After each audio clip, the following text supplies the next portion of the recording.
लक्ष्य को पाने के लिए हमारा मन निर्मल और पवित्र होना चाहिए।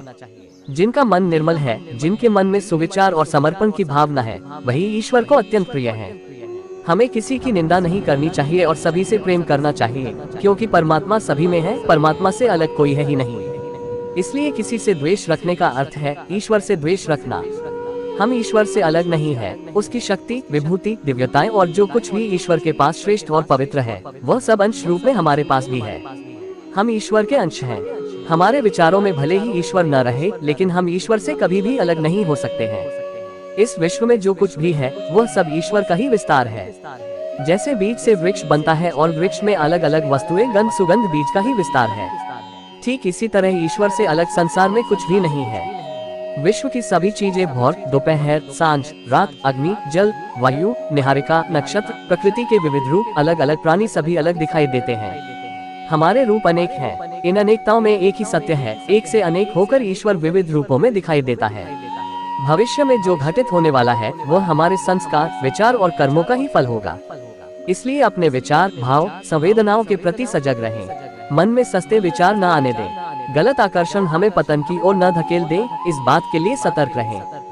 सच्ची प्रसन्नता चीजों से नहीं मिलती है। बहुत सारी सुख सुविधाएं, वाहनों की लंबी कतार, गगनचुंबी इमारतें, अंतहीन भूमि और धन, ये सभी कुछ पल के लिए ही सुख का कारण बन सकते हैं। अगर हमारे विचार सही नहीं है, हमारे संकल्प अच्छे नहीं हैं, हमारे जीवन में सत्य नहीं है, तो हम खुद से दूर हो जाएंगे।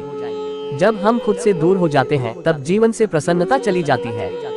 जो तीनों कालों में रहता है, जो कभी भी मिटता नहीं है, वही सत्य है। जो बदलता रहता है, वो सत्य नहीं है। हमारी देह बदलती है, विचार बदलते हैं, दृश्य बदलते हैं, परिस्थितियाँ, ऋतु और समय बदल रहा है। सब चीजें बदल रही हैं, सब में परिवर्तन है, लेकिन सत्य में परिवर्तन नहीं है, वह हमेशा रहता है। जब हम आत्मा निरीक्षण करते हैं तो हमें सिद्धियाँ मिलती हैं। इसलिए अपने मन का निरीक्षण करें। हमें ये ध्यान रखना चाहिए कि हम मन, वचन, कर्म से सकारात्मक रहें। हमारा स्वभाव, वाणी, व्यवहार और विचार अच्छे होने चाहिए। हमारी वाणी कर्कश न हो, उसमें प्रियता रहे, वाणी में छल न हो। जीवन में जैसे पतझड़ आता है, वैसे ही बसंत भी आता है।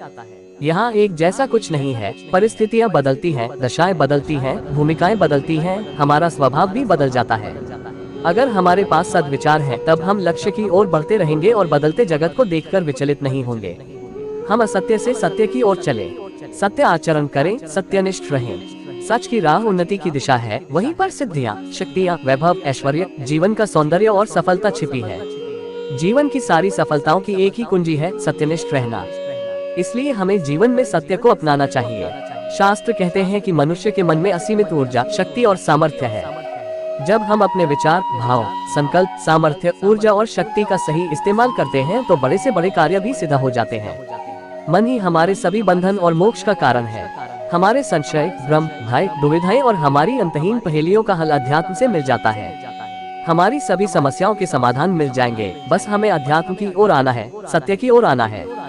हमें महापुरुषों की संगत करनी चाहिए, शास्त्र का अध्ययन करना चाहिए, अपनी संगति पर ध्यान दें। हम जिनके संग रहते हैं, उनका हमारे मन, वाणी, व्यवहार और पूरे जीवन पर सीधा असर होता है।